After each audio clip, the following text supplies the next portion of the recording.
Mr. Ian Allison, you beautiful man, you. Tell me, what is that fretless bass you play? This is an 80s, I believe like a mid-80s Ibanez musician. It's essentially a PJ, right? So it has like a big, split is coil. that a P pickup on it? Yes, it's a P pickup. And it just sounds... So it's sort of P bass fretless, but then it also has a J. Oh. Right. What about you? What's this bass here? What do you got? Dude, it's the Willis signature. Yes, the Gary it Willis is. signature, which is like, I just absolutely love this fretless because, well, first of all, it had such a, Gary had such a influence on me, but also it's just his sound. It's so like woody and punchy. Yeah, and it's really light as well. Like that's part of the sound, is that it's a swamp ash body. I think that this, even though it looks like a dual coil, I think it's a single coil pickup. It's got a tiny little active circuit on it, nothing sort of like overpowered or anything like that. And it's got the ramp, and that is it. And it's so light, but it's just absolutely amazing. And we're giving it away. That's right. So that one is going in the giveaway. We're giving it away. If you guys do not know, we're actually giving away a bunch of basses right now. Over the last few years, we've raised a lot of money for charity, working in conjunction with Pencils of Promise, and we've built various schools in developing countries off the back of you guys helping us with these bass giveaways that we're doing. So we're actually doing one right now. So if you do want to check it out, this is my personal Gary Willis fretless, and you can win this, but there's also a bunch of other basses you can win as well. By the way, the giveaway is completely free to enter. All you need to do is go to winabassbuilderschool.com or click the link in the description and be able to enter there. With that said, let's kick it off with Jaco.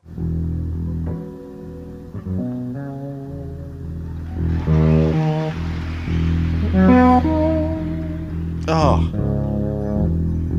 come on.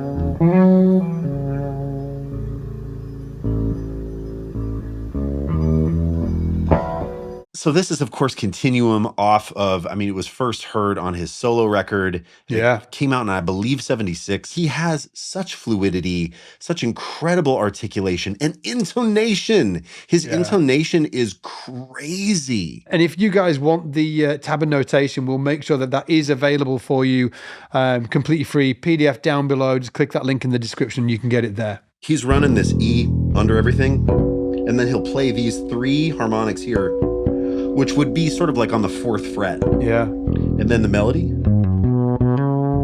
keeping that low E droning. Oh. And then this.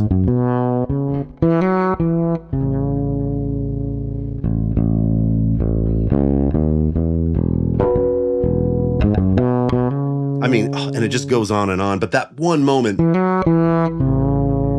yeah, I love that moment so much, and it's just lovely. So check that tune out. Incredible. And then the other one he does at one point as well. It's kind of like every bass player in the world needs to kind of know this. It's like something, you get to the music shop, somebody hears you play that, and they're like, huh, dude or dudette knows their shit. Right, so if you want to be that person, which you should be, okay, so all it is, you've got 7, 8, 9 on the 9th fret on the A string and the D string, those two notes there. That's right. And then the 12th fret on the G string, so and then you fret, or you don't fret it because there's no fret there, the E flat, but so yeah. Okay, so Percy Jones is an incredible a bass player from the UK, and he played in a band called Brand X. If you know Phil Collins, yes, the Phil Collins. Well, Phil Collins was actually the drummer of Brand X. Percy Jones was the bass player. And again, this was around sort of like mid to late 70s. So he was really part of the, that first wave of fretless bass players. There's not that many great clips of on the internet, but I found this. Hopefully it'll do him justice. So check this out.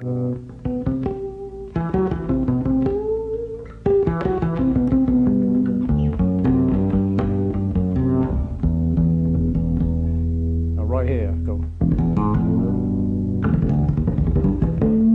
What?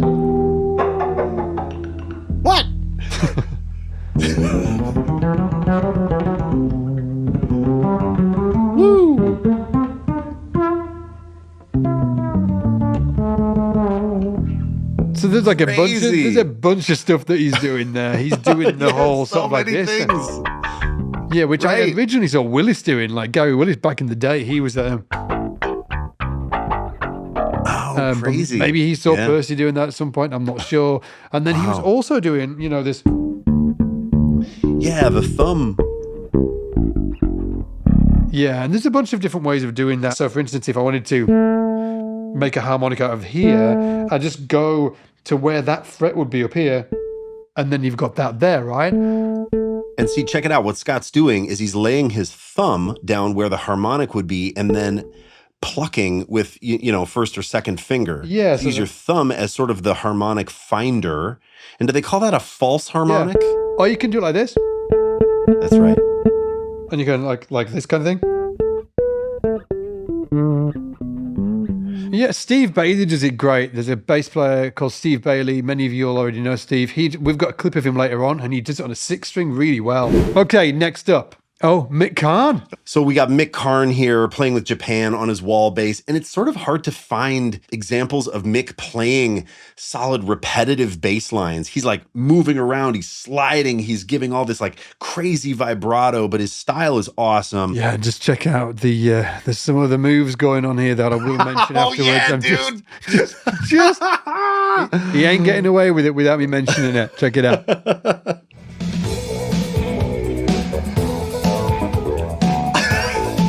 Yeah. Let me just say that thing, most people will have missed it. Most people will have missed what actually just happened. I'm going to play. Was he on a floating platform? We're going to let it play one more time.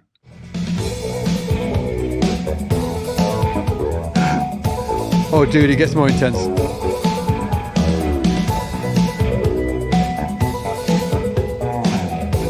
Oh yeah, here it comes. Pan out. Here we go. Go, Mick, go! What? What is happening, dude? Insanity. I've got no idea how he does that with his So feet. cool. What makes it really frustrating is that on all of the videos I've seen him do it on, you never see his feet. That's right. It's like a mystery. Yeah. It's bonkers. And he was like a big part of, again, sort of the fretless bass being popularized within music that really wasn't jazz. Like if you think about Jaco Pastorius, and then you've got Percy Jones, and he was playing with Brand X.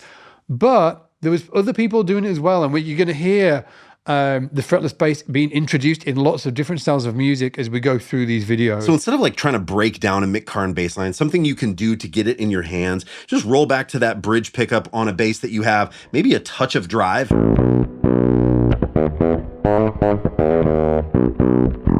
Right?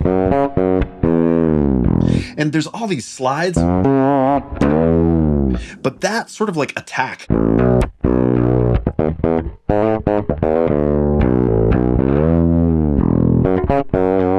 So the fretless bass, I'm going to say like loosely, invented by Bill Wyman of the Rolling Stones, accidentally in apparently 1961. He bought a bass and it sounded like crap.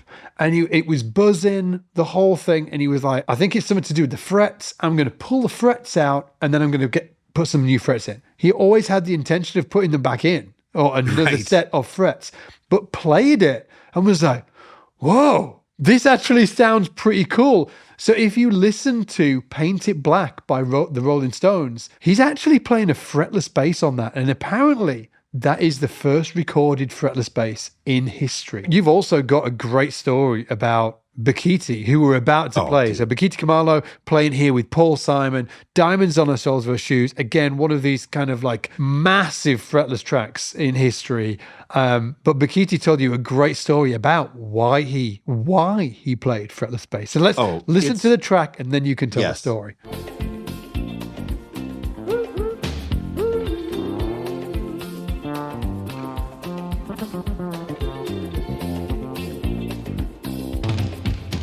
She makes the sign of a teaspoon. Oh, Makes the sign so of a good. So good. Washburn. Playing a Washburn. Is that a Washburn? Yes, it is a Washburn that he found in a music store in South Africa. And there were 2 identical Washburns hanging on the wall. One was fretted, one was fretless. He told me this in an interview because I'm thinking, oh, you know, he had this premonition, some kind of thing inside him where he had to play the fretless. He's one of the most singular voices on the fretless. I'm like, Bakithi, what was it? Divine. It was some kind of thing burning inside of you. And he said, fretless was cheaper. I freaking love it. It was cheaper. Yeah. Went for the budget one. So great. And then he said he got it and it was really hard to play and difficult to play in tune. And he said he actually cried. Like when he played the bass and he couldn't be in tune and he was just like crying and like, did I make the right choice? Oh, I can't believe it. I sound so bad. And then it was this thing of like galvanized, like I have to get a good sound on this instrument. And that became his voice, right? Became his voice. And it's incredible. This line he plays in Diamonds on the Soles of Her Shoes was potentially meant to be a placeholder until there was a choir that came in and sang a piece there. So he played what he thought a South African choir might sing in that moment. It's one of the coolest lines, I feel like, of all time. I love it so much. Check it out. He's playing this groove. Then he goes up. Oh, God, so good.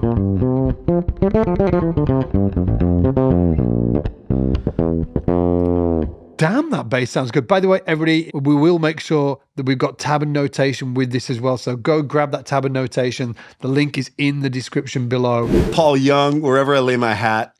And with Pino Palladino, who really started out getting noticed for his fretless bass playing. My favorite thing in this tune is when the keyboard player who does this big intro stands up and gives Pino the space to play this line. It's so sick.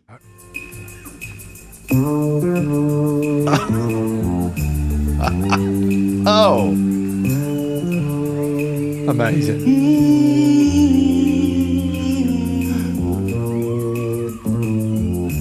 That little gap there is amazing.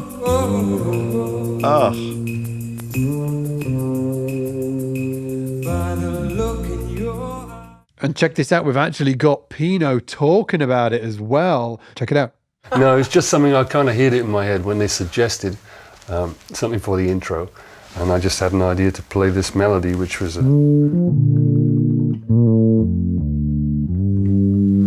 Now, when you get to this... It's the sound of that song. Well, that's actually Stravinsky, so we'd have to give credit to Stravinsky on that bit. That's one of his melodies. Just left the studio and wondered if I would hear that on the album, or in fact, if it would make it on the album, because you never know. If you go back and listen to sort of like mid to late 80s movies, there is like just fretless bass littered over everything. So much fretless bass. And it was directly, it was off the back of this track.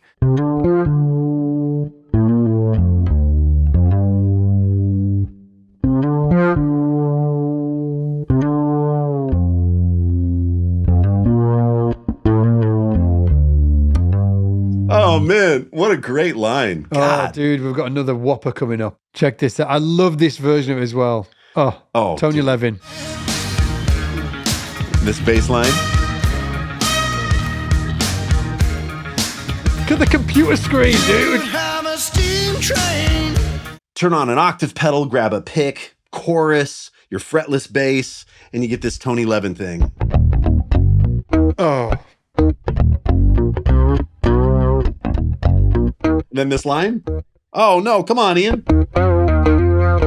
Getting so into it that I'm turning my volume down. Tony crept onto this list. He is not known for playing fretless bass, but Sledgehammer is so damn strong. It's so strong that he had to go on. It's like Tony Franklin starts warming up here with this. Check this out. I was like, what the hell is that?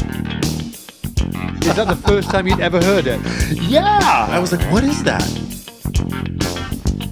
Yeah, Tony Franklin, who played with like Blue Murder, also played with Kate Bush. I just transposed my bass down a half step with the HX because this tune is like drop E flat. Right?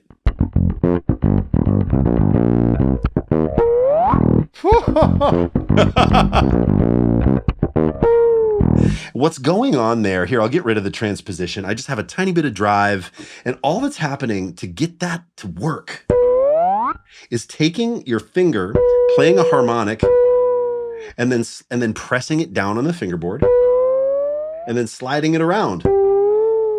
You can actually play beautiful lines too. Like it doesn't have to just be like, Scott's got another one. This one is probably the best example, dude.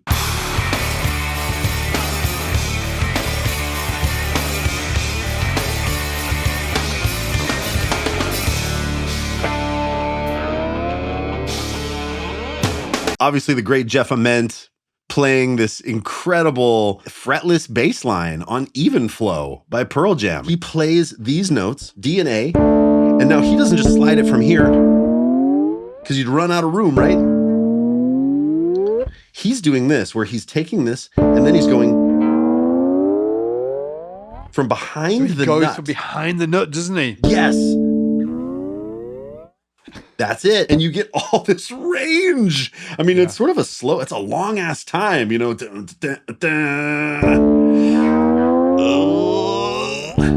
get back to the tune, you know? Oh, man. Oh, Jeff sneaking in the fretless vibes there. And obviously the whole track's on fretless as well. This is Michael Manring playing a track called The Enormous Room.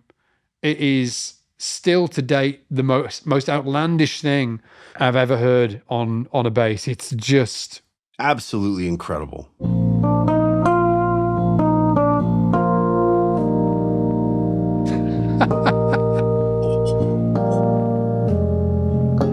What?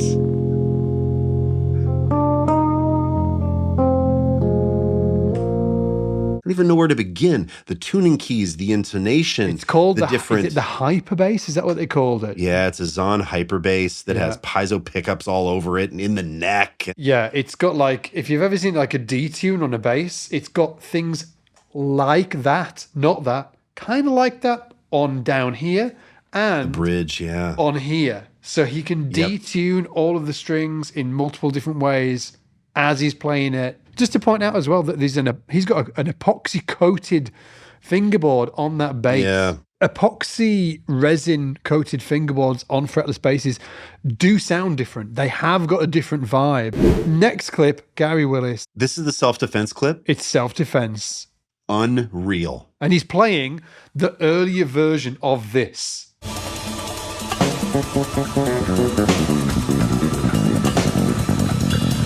God. It's so like precise and ferocious.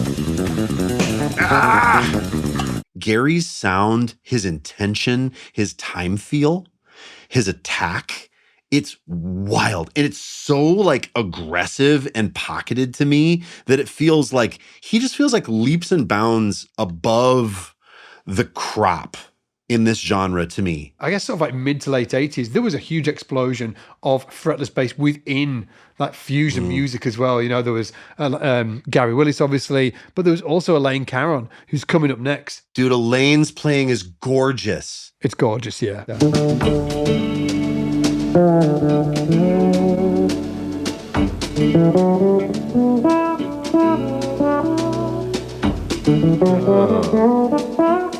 Six string. Gosh, F bass. Seeing him doing a workshop was actually like a moment in my life where I was like, oh, I actually think I want to do this bass thing. Next up, I wanted to get Mark Egan in here. He played with Pat Metheny after Jaco. Mark Egan was playing with Pat Metheny. In fact, Jaco pulled the frets out of Mark Egan's bass. So there's a whole kind of sort of like story there. And he's playing some great melodies here. Check this out.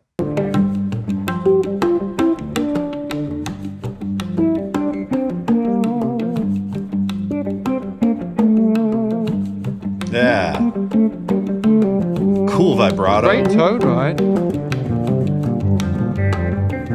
And if you look, it's like a glassy looking fretboard. Yeah. It's such a cool sound. And I've got to say, too, something about Mark Egan, that vibrato, right? So, like, he's not short, nervous vibrato. He's not that. He's like He's wide. super wide. It's sort of like... Yeah. It's cool. Now we've got Steve Bailey up, and again, NAMM 1996. You know, the quality of the video is not great, Right. but you see him doing that really cool thing that we mentioned earlier with the harmonics. So when everybody's watching this, check out Steve's right hand. He's about to do some cool stuff.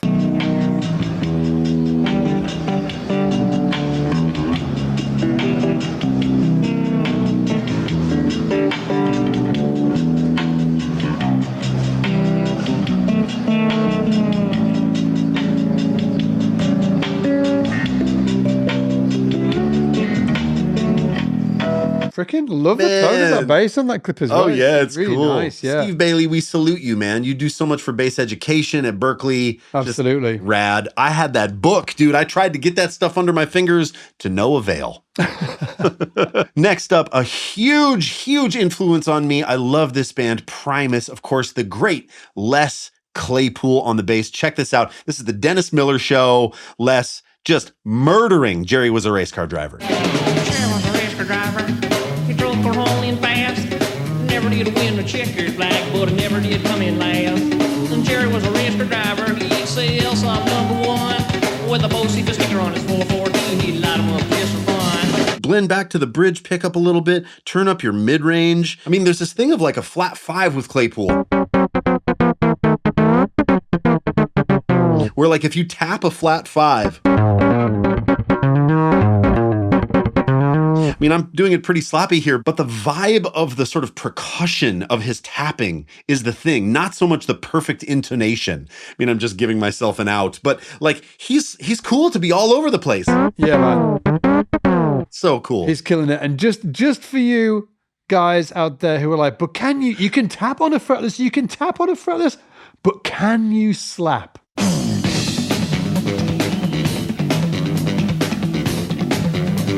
Oh. So it turns out you can slap. All like left hand slaps, right hand slaps, like a lot of this going on. My word, that bass sounds great like that. It sounds great. Now, Jack Bruce is up next. I think.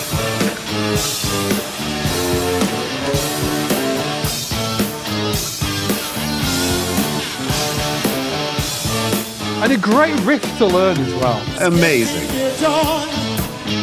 And then he's the singer, dude. Come on. Dude, I actually love him as a singer. I love him as a front man. Love him as a songwriter. I just can't get away with the bass vibes. I'm Don't sorry. you listen to Scott. Check out this line.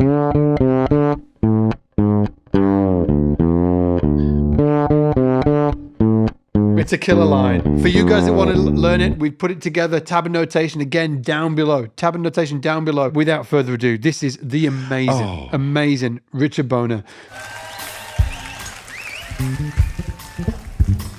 Look how cheeky his face. He's like, Oh, he's like, check this out. It's like he can't believe how good he is. Right. Have you heard Oh, this? dude, just freedom.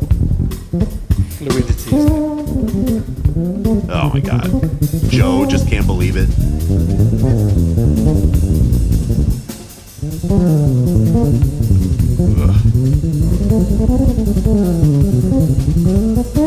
Ugh.